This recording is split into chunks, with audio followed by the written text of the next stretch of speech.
وحدت ضروری ہے، وحدت ضروری ہے، رہبر کا ہے اعلان کہ وحدت ضروری ہے، ہر دور میں اسلام کی نصرت ضروری ہے۔ اعوذ باللہ من الشیطان الرجیم، بسم اللہ الرحمن الرحیم، نحمدہ ونصلی علی رسولہ الکریم واہل بیتہ الاطیبین الانجبین الاطہرین المعصومین المظلومین، ولعنۃ اللہ علی اعدائہم اجمعین من الآن الی قیام یوم الدین۔ اما بعد، فقد قالت فاطمۃ الزہراء سلام اللہ علیہا: ابتعثہ اللہ اتماما لامرہ وعزیمۃ علی امضاء حکمہ وانفاذا لمقادیر رحمتہ۔ پیغمبر اکرم ختمی مرتبت صاحب لولاک، اول خلق، اول عقل اور بعد از خدا بزرگ توئی قصہ مختصر کے مصداق حضرت محمد مصطفیٰ صلی اللہ علیہ وآلہ وسلم کی ولادت باسعادت تمام حق پرستوں اور تمام آزاد فکر رکھنے والوں کو مبارک ہو۔ یہ ایام تاریخ انسانیت کے اس زمانے سے مربوط ہیں جس میں ایسی شخصیت دنیا سے آئی، ایسی شخصیت نے دنیا میں قدم رکھا جس نے ساری کائنات کو متاثر کر دیا، جس نے ساری انسانیت، ساری خلقت کو اپنے پیغام کے ذریعے سے، اپنے میسج کے ذریعے سے ایک نئی روشنی دکھائی اور ایک نیا راستہ دکھایا۔ کسی بھی شخصیت کے سلسلے میں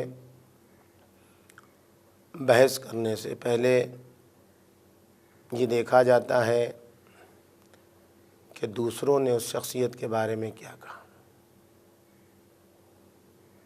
کسی بھی عظیم شخصیت کے بارے میں اس کی صلاحیتوں کو اجاگر کرنے کے لیے وہ لوگ جو اس شخصیت سے متاثر ہوتے ہیں اس کے سلسلے میں اپنی رائے پیش کرتے ہیں۔ مثلا کوئی میر انیس پر کام کرنا چاہتا ہے، کوئی مرزا دبیر پر، کوئی علامہ اقبال پر، تو اپنے اپنے نظریات جو اس نے حاصل کیے ہیں وہ اسے بیان کرنے کی کوشش کرتا ہے اور بتاتا ہے کہ اس کے حسن اور اس کی اچھائیاں کیا کیا تھیں۔ سرکار رسالت مآب کے سلسلے میں بھی بہت سارے نظریات نے اپنے افکار اور اپنے نظریات کو دنیا کے سامنے پیش کیا اور اس بات کی طرف آگاہی دلانے کی کوشش کی کہ حضرت صلی اللہ علیہ وآلہ وسلم ایسی عظیم الشان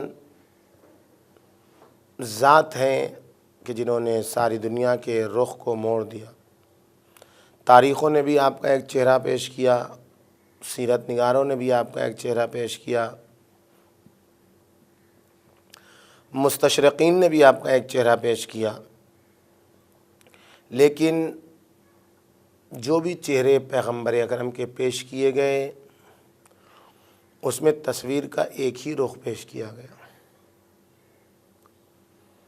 کسی نے ایک ہاتھ میں تلوار اور ایک ہاتھ میں قرآن دے کر پیغمبر اکرم کی تصویر کو پیش کرنے کی کوشش کی، جو پیغمبر اکرم کی زندگانی کا ایک رخ ہے۔ تلوار دین اسلام میں موجود ہے لیکن ایک رخ ہے، انسانیت دین اسلام میں موجود ہے، یہ ایک رخ ہے، امن و امان دین اسلام میں ایک اہم رخ ہے، لیکن یہ ایک چیز، یہ پوری تصویر کون پیش کر سکتا ہے؟ اصل بحث یہ ہے۔ پیغمبر اکرم کی زندگی ایک 63 سالہ زندگی کا نام ہے۔ وہی مصور صحیح سے پیغمبر اکرم کی تصویر پیش کر سکتا ہے جو ہر زمانے میں پیغمبر اکرم کے ساتھ ہو، جو پیغمبر اکرم کے اصولوں سے آگاہ ہو۔ مختلف لوگوں نے پیغمبر اکرم کی سیرت کو پیش کیا ہے، لیکن سیرت مصطفیٰ اس خاتون کی زبانی جو بذت المصطفیٰ ہے، جو حقیقت مصطفیٰ ہے، جو شجنہ مصطفیٰ ہے، یعنی جو شجرہ نبوت اور نبوت کی جڑوں کی ایسی شاخ ہے کہ جس کے بغیر جڑ محفوظ نہیں رہ سکتی، جو دو پہلوئے رسالت کے درمیان رہنے والی روح مصطفیٰ ہے، جو شادمانی قلب مصطفیٰ ہے، جس کو سفر میں جاتے وقت رسول خدا سب سے آخر میں جس کے گھر آتے تھے اور واپس لوٹتے وقت سب سے پہلے جن کے گھر میں جاتے تھے۔ وہ جب آتی تھی تو پیغمبر اکرم آگے بڑھ کر ان کا استقبال کر کے اپنی جگہ پر بیٹھاتے تھے، ان کا بوسہ لیتے تھے۔ یعنی پیغمبر اکرم کی عظیم الشان بیٹی حضرت فاطمہ زہرا سلام اللہ علیہا کی اقوال کی روشنی میں سیرت مصطفیٰ، وہ خطبہ جو بی بی دو عالم نے پیش کیا ہے، جس کو سب نے لکھا ہے،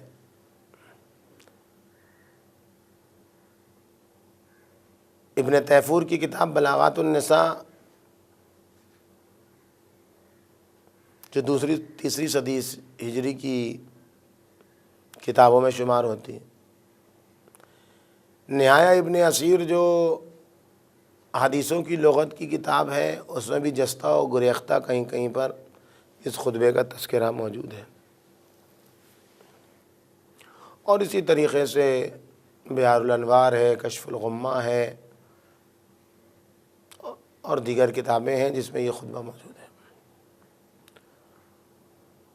اس خطبے میں بی بی دو عالم نے سیرت پیغمبر اکرم کو پیش کیا ہے۔ پیغمبر اکرم کی سیرت میں کون سی چیز سب سے اہم تھی؟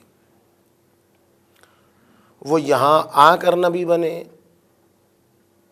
یا وہاں سے نبی بنا کر بھیجے گئے تھے؟ اللہ نے انہیں کیوں بھیجا؟ اللہ نے انہیں کیوں مبعوث کیا؟ بی بی دو عالم اس خطبہ فدق میں کہ جہاں حمد الہی اور توحید کو ایک نئے انداز سے پیش کرتی ہیں، اور اس کے بعد جب پیغمبر اکرم کے سلسلے میں رتب اللسان ہوتی ہیں تو فرماتی ہیں کہ ابتعثہ اللہ اتماما لامرہ، پیغمبر اکرم کو اللہ نے مبعوث کیا تاکہ اس کے امر کو کامل کریں۔ اب تک جتنے انبیاء آئے تھے وہ سب کے سب خدا کے امر کو لے کر آئے تھے، لیکن وہ امر کامل کرنا تھا خدا کو۔ وعزیمتاً علی امضاء حکمہ، اور اللہ کے حکم کو نافذ کرنے کے لیے، اس کو کائنات تک صحیح طریقے سے پہنچانے کے لیے، وَإِنفَاذًا لِمَقَادِيرِ رَحْمَتِهِ، اور خداوند عالم نے انہیں مبعوث کیا تاکہ اس کی رحمتوں کی جو شان ہے، جو قدرت ہے، جو قدریں ہیں، اسے نافذ کر سکیں رحمت الہی کو۔ سرکار پیغمبر اکرم نے جو سب سے بڑا کام کیا، یہاں جو لے کر آئے صدیقہ طاہرہ کی نگاہ میں آپ پہچانے۔ ہم اتحاد بین المسلمین کی بات کرتے ہیں، صدیقہ طاہرہ اتحاد کی بات نہیں کرتی۔ حضرت فاطمہ زہرا سلام اللہ علیہا اتحاد کی بات نہیں کرتی ہیں، کیونکہ اتحاد میں تفرقے کی بو آتی ہے۔ دو لوگ الگ الگ رہ کے ایک جیسے لگیں، اسے کہتے ہیں اتحاد۔ سیدہ مرضیہ توحید کی علمبردار ہے، ان کو دو کا تصور نہیں ہے۔ ان کا درد بعد رسول خدا یہی تھا کہ لوگ دو ہو رہے ہیں، دو راستے پر چل رہے ہیں۔ صدیقہ طاہرہ کو اتحاد پسند نہیں ہے، صدیقہ طاہرہ کو وحدت پسند ہے۔ ایک خدا کے ماننے والے ایک رہیں، دو دھڑا بننے نہ پائے۔ جب دو دھڑا بن جائے گا، دو تھاٹ آف اسکول ہو جائیں گے، تو پھر تفرقے کی لعنت آ جائے گی۔ پیغمبر اکرم کی دختر نیک اختر کے نزدیک تفرقہ بازی، فرقہ پرستی کفر کی علامت ہے۔ اسلام ایک نبی کو ماننے والے اصلاً ان کے یہاں تفرقہ معنی نہیں رکھتا ہے۔ سیدہ مرضیہ کی فکر میں اتحاد تو مجبوری کا نام ہے کہ جب وحدت نہ ہو سکے تو اتحاد، جب اتحاد نہ ہو سکے تو انسجام، یعنی کسی طریقے سے ایک خدا کی جھلک دکھائی دے۔ بی بی دو عالم جب پیغمبر اکرم سے پہلے کا زمانہ پیش کرتی ہیں تو اس زمانے کی جو تصویر کھینچتی ہیں بی بی، حقیقت مصطفیٰ، پیغمبر آئے کس لیے؟ تاکہ امر الہی کو کامل کریں۔ پیغمبر اکرم آئے کس لیے؟ کہ حکم الہی پر مہر لگا دیں۔ پیغمبر اکرم آئے کس لیے؟ تاکہ رحمت الہی کو نافذ کر سکے۔ لیکن جب آئے تو کیا ماحول تھا، جب آئے تو کیسی مشکل تھی، لوگ کیا کر رہے تھے، اور کیا ختم کیا پیغمبر اکرم نے، اور آج کے دور میں ہمیں کیا ختم کرنے کی ضرورت ہے۔ تب ہم سیرت مصطفیٰ کو صحیح طریقے سے سمجھ پائیں گے۔ تاریخ کے مورخین سے سیرت مصطفیٰ صحیح سے نہیں ملے گی، سیرت نگاروں کے یہاں پیغمبر اکرم کی حقیقت نہیں ملے گی، بلکہ ان کے یہاں حقیقی سیرت مصطفیٰ ملے گی کہ جو آغوش رسالت کے پروردہ ہیں، اور اس میں سب سے اہم صدیقہ طاہرہ کی شخصیت ہے۔ جب آئے یہ کام انجام دینے کے لیے تو بڑی آسانی سے یہ کام ہو گیا؟ نہیں۔ فرال امما فرقن فی ادیا و نہا، جب پیغمبر اس دنیا میں آئے، مبعوث برسالت ہوئے، تو اب آپ نے دیکھا کہ لوگ اپنے اپنے دینوں میں، ادیان میں فرقہ بنائے ہوئے ہیں۔ وہ اس فرقے کا ماننے والا ہے، وہ اس فرقے کا ماننے والا ہے، وہ اس فرقے کا ماننے والا ہے۔ الگ الگ جتھا ہے، الگ الگ دھڑا ہے، الگ الگ لوگ ہیں۔ فرقہ پرستی کی مشکل پیغمبر اکرم کو ہے۔ پیغمبر اکرم فرقہ پرستی کی لعنت سے دوچار ہیں، جن سے مقابلہ ہے۔ اکفن علی نیرانہا، لوگ آگ کے ارد گرد طواف کر رہے ہیں. عابدۃ لاوثانہا، وہ بتوں کی پرستش کر رہے ہیں. منکرۃ للہ، اللہ کا انکار کر رہے ہیں، نہیں پہچانتے اللہ کو اس لیے انکار کر رہے ہیں. نادان ہے اس لیے نہیں اللہ کو نہیں. ما عرفانہا، اللہ کو پہچانتے ہوئے اللہ کا انکار کر رہے ہیں. یہی سب سے بڑی بات ہے. فرقہ پرستی اسی وقت ہوتی ہے، تفرقہ بازی اسی وقت ہوتی ہے جب زبان پر اللہ ہوتا ہے، عمل میں اللہ نہیں ہوتا ہے، کردار میں اللہ نہیں ہوتا ہے. باہر کے پتھروں کے بتوں کو توڑنا آسان ہے، دل کے اندر جو بت بیٹھا ہوا ہے اسے توڑنا مشکل ہے. جو شہرت کا بت بیٹھا ہوا ہے، جو غرور کا بت بیٹھا ہوا ہے، اسے توڑنا مشکل ہے. پیغمبر اکرم نے تمام بتوں کو توڑا. ظلمت چھائی ہوئی تھی پیغمبر اکرم سے پہلے، فرقہ پرستی کی ظلمت، آگ کی پرستش کی ظلمت، بتوں کی پرستش کی ظلمت. تاریکی تھی، بلیک، اندھاپن، اندھیری رات کی طرح جس میں کچھ سجائی نہ دے. ایسے ماحول میں پیغمبر اکرم نے سب کچھ کیا. فَأَنَارَ اللَّهُ بِمُحَمَّدٍ، یہ پیغمبر اکرم نے اس ظلمت کو ختم کیا، نور میں تبدیل کیا. فَأَنَارَ اللَّهُ بِأَبِي محمد، نورانی کس نے کیا؟ پیغمبر اکرم نے کیا؟ نہیں، نورانی کیا اللہ نے، لیکن کس کے ذریعے سے؟ بے ابی کے ذریعے سے، میرے بابا کے ذریعے سے. خدا بھی دنیا کو نورانی کرنا چاہتا ہے تو محمد مصطفیٰ کو وسیلہ بناتا ہے، جبکہ وہ کسی کا محتاج نہیں ہے. لیکن دنیا کو جب نور باران کرنا ہے تو ذریعہ محمد و آل محمد علیہ الصلوۃ والسلام. تو اگر ان کو ذریعہ بنا کے ہم خدا کی بارگاہ میں پہنچیں تو یہ روش خدا کی روش ہے. اس نے بنا کے بھیجا انہیں ذریعہ ہمارے لیے، تو ہم ان کو ذریعہ بنائیں گے خدا تک پہنچنے کا. میرے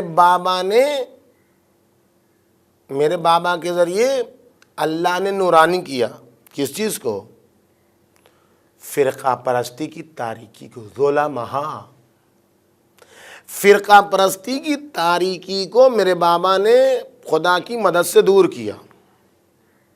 وَكَشَفَتْ عَنِ الْقُلُوبِ بُهَمَهَا، اور دل کے اندر جو اندھیرا چھا گیا تھا، جو تاریکی چھا گئی تھی، اس کو میرے بابا نے دور کیا، کشف کیا. اس کی جگہ پر وحدت کا، توحید کا بیج بویا. وَجَلَا عَنِ الْأَبْصَارِ غُمَمَهَا، آنکھوں پر جو پردے پڑے ہوئے تھے اسے صاف کیا. جہاں 360 خداؤں کا پردہ پڑا ہوا تھا وہاں ایک خدا کو پہچانوایا. جہاں جنگوں کا بازار گرم تھا وہاں محبت کا پیغام سنایا.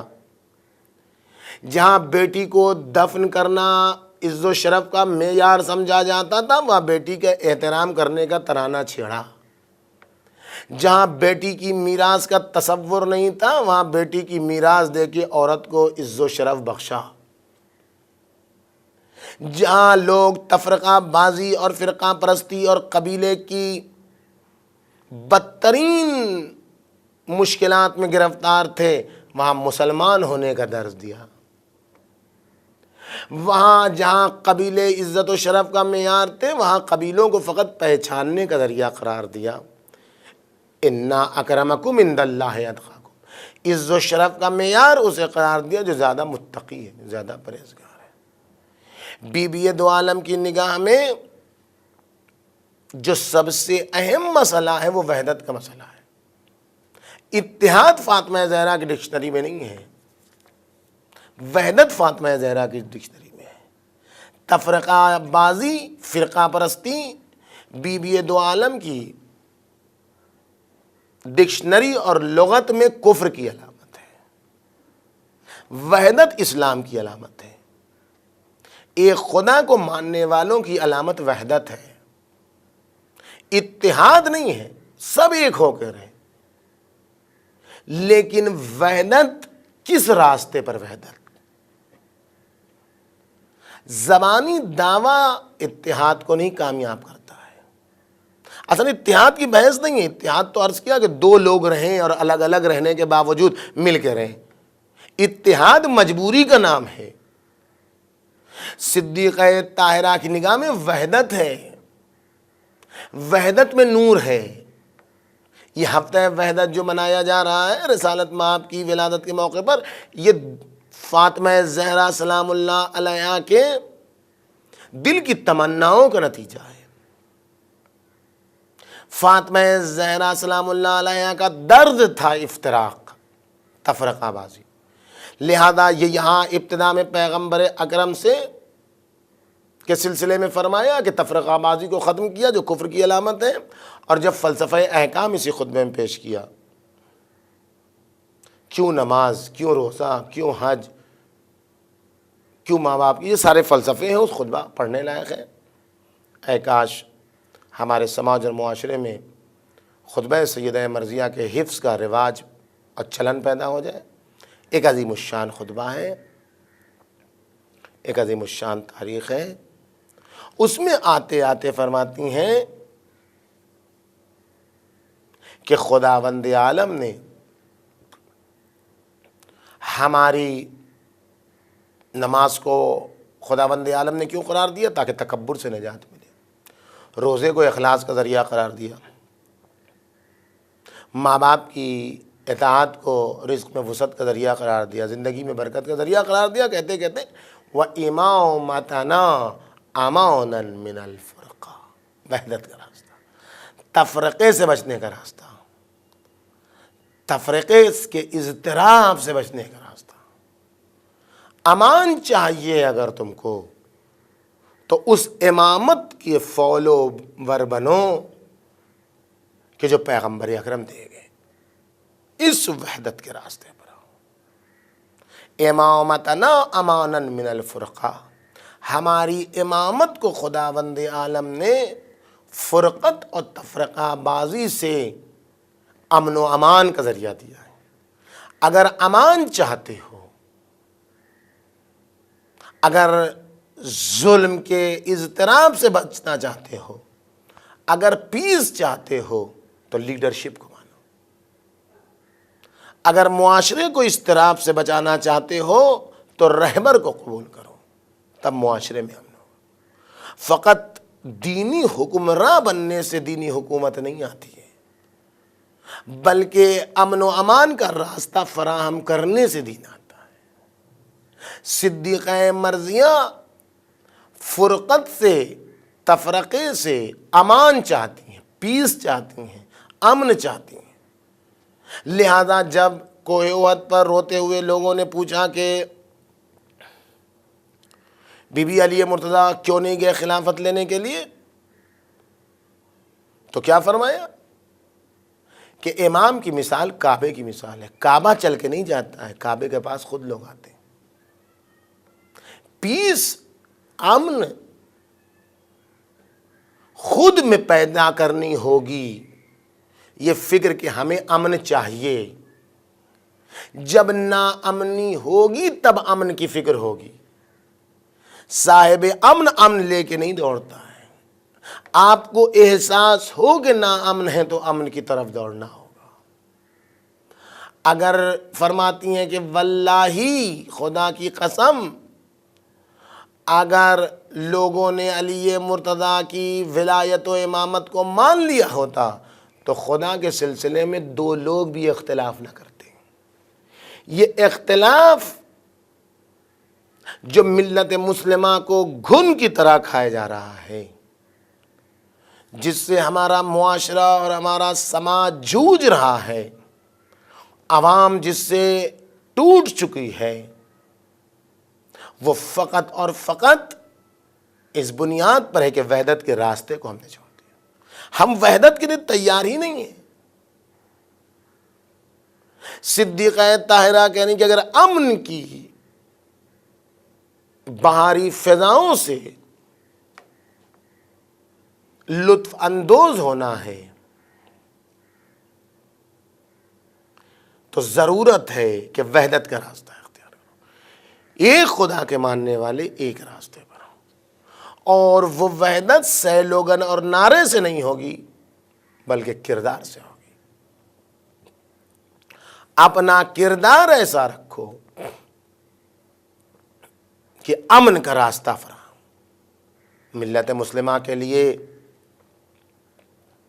یہ بہترین موقع ہے وحدت کا، چاہے 12 ربیع الاول ولادت ہو یا 17 ربیع الاول ولادت ہو،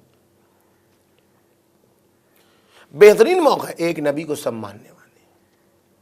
آئیں ہم مل کر عہد کریں کہ جو لوگ مسلمانوں کے درمیان اختلاف پھیلانے والے ہیں، جو لوگ مسلمانوں کے امن و امان کو ختم کرنے والے ہیں، جو لوگ مسلمانوں کی فکروں کو مخدوش کرنے والے ہیں، جو لوگ جنت کے نام پر موت کے بازار کی خرید و فروخت کرتے ہیں، جو لوگ اسلام کے نام پر خودکش بم دھماکوں کی ترغیب دیتے ہیں، جو لوگ اسلام کے نام پر مسجدوں میں دھماکے کرنے کی ترغیب دیتے ہیں، جو لوگ اسلام کے نام پر نہتوں کو قتل کرنے کا مشورہ دیتے ہیں، جو لوگ اسلام کے نام پر درندگی کو دنیا کے سامنے پیش کر کے اسلام کو بدنام کرتے ہیں، جو لوگ قاتلوں کو مظلوموں کے قتل کے لیے بھیج کر انہیں مجاہدین کا نام دیتے ہیں، جو لوگ بدکاروں کو